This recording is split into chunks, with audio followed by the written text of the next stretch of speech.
நம்ம சிக்கன் பிரியாணி எப்படி செய்கிறதுன்னு பார்க்கலாம். நான் அதுக்கு ஒரு 1/2 கிலோ சிக்கன் எடுத்து நல்லா 5 டைம்ஸ் வந்து மஞ்சள் பொடி போட்டு கழுவி எடுத்து வச்சுருக்கேன். அடுத்து பார்த்தீங்கன்னா 1.25 வீசம்படி, இந்த வீசம்படிக்கு 1.25 வீசம்படி அரிசி வந்து இந்த சீரக சம்பா அரிசி எடுத்து கழுவி ஊற வச்சுருக்கேன் 1/2 மணி நேரம்.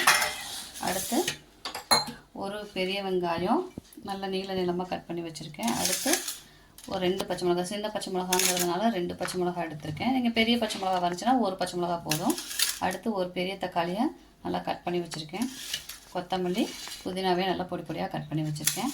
அடுத்து தாளிக்கிறதுக்கு பார்த்திங்கன்னா ஒரே ஒரு பட்டை, 2 கிராம்பு, பிரியாணி இலை, சோம்பு, இவ்வளோ தான் நம்ம போட்டு தாளிக்க போகிறோம். இப்போ எப்படி பண்ணுறதுன்னு பார்க்கலாம்.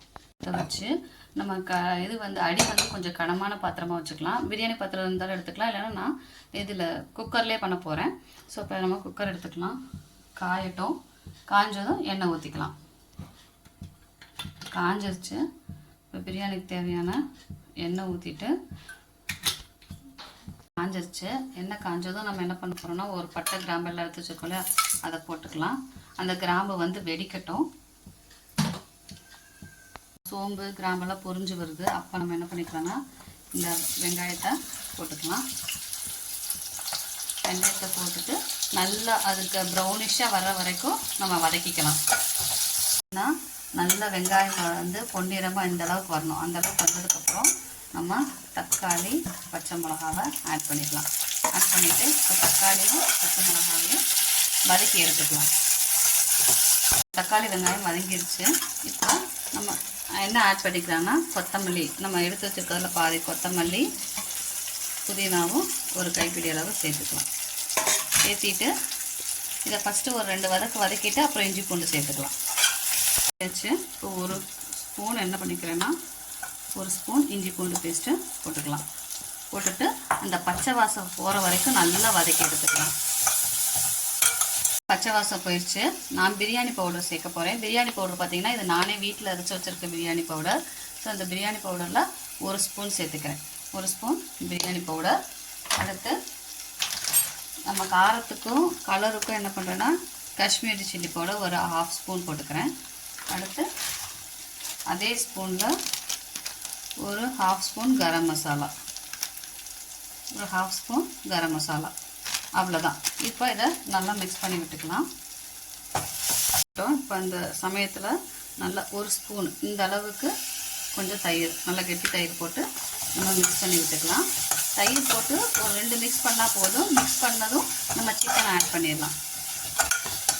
மிக்ஸ் பண்ணிட்டோம். இப்போ நம்ம கழுவி எடுத்து வச்சுருக்கேன் சிக்கன், நான் ஒரு 1/2 கிலோ சிக்கன் எடுத்து வச்சுருக்கேன். அந்த சிக்கனை ஆட் பண்ணிக்கலாம். சேர்த்துட்டு மிக்ஸ் பண்ணி விட்டுக்கலாம்.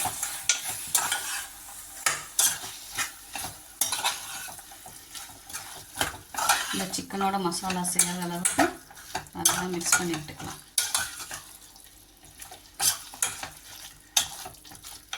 நிமிஷம் இந்த சிக்கனோட தண்ணியிலே இது வேகட்டும். தண்ணியிலே நல்லா வெந்திருக்கு. கொஞ்சம் நேரம் விட்டாச்சு. ஸோ இப்போ நம்ம இந்த பிரியாணிக்கு தேவையான தண்ணியை சேர்த்துக்கலாம். நான் ஒரு வீசம்படிக்கு 2 டம்ளர் தண்ணி சேர்த்துவேன். நம்ம 1.25 வீசம்படி எடுத்தாலும் பிரியாணிக்கு நம்ம என்ன பண்ணணும்னா 2 டம்ளர் தண்ணி சேர்த்தா போதும். 1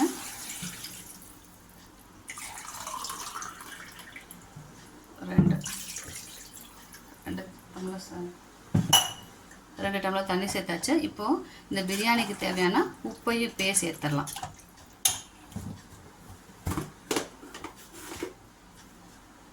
இப்போ நீங்கள் உப்பு போட்டுட்டு நல்லா மிக்ஸ் பண்ணி விட்டுட்டு டேஸ்ட்டு பாருங்கள். டேஸ்ட் பார்த்திங்கன்னா ஒரு உப்பு அதிகமாக இருக்கணும். அப்போ தான் அரிசியும் சிக்கனும் வெந்து வரப்போ அந்த எல்லாத்துக்கும் உப்பு கரெக்டாக ஈக்குவலாக வந்துடும். ஸோ அப்போ ஃபஸ்ட்டு டேஸ்ட் பண்ணலாம் ஒரு உப்பு அதிகமாக இருக்கான்னு. ஒரு உப்பு அதிகமாக இருக்கும். ஸோ அப்போ பிரியாணிக்கு கரெக்டாக இருக்கும். ஸோ இப்போ இது கொதிச்சு வரவும் அரிசியை போட்டுக்கலாம். 2 மினிட்ஸ் பார்த்தோன்னா நல்லா இப்போ நல்லா கொதிச்சு வருது. ஸோ இப்போ கொதிக்கிறப்ப நம்ம என்ன பண்ணிக்கலாம்னா அரிசியை சேர்த்துக்கலாம்.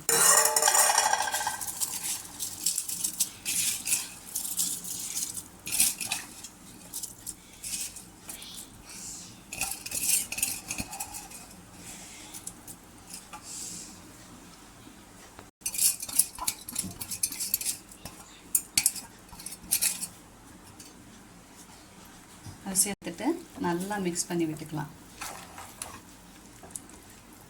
மிக்ஸ் பண்ணி விட்டு நான் இப்போ என்ன பண்ண போகிறேன்னா சும்மா தான் மூடி வைக்க போகிறேன். ஃபுல்லாக மூடி வைக்கல, நார்மலாக சும்மா க்ளோஸ் பண்ணாமல் இப்படி வைக்க போகிறேன். இது வச்சுட்டு ஒரு 5 மினிட்ஸ் வந்து வேகட்டும். பாதி வெந்ததுக்கப்புறம் தம் போட்டுக்கலாம்.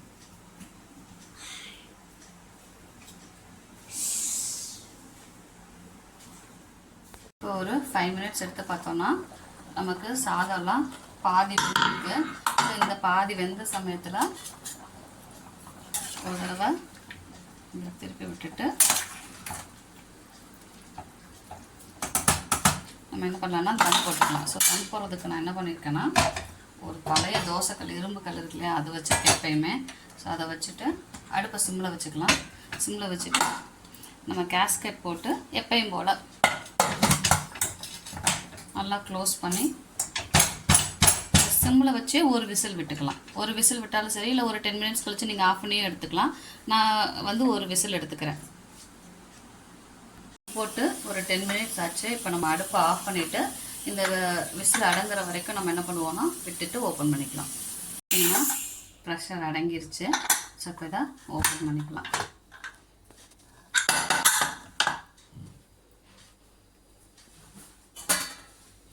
அது அப்படியே லேசாக சைட்லேருந்து எடுத்து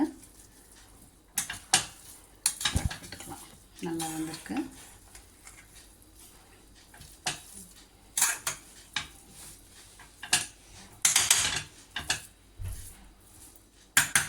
சிக்கன் பிரியாணி ரெடி.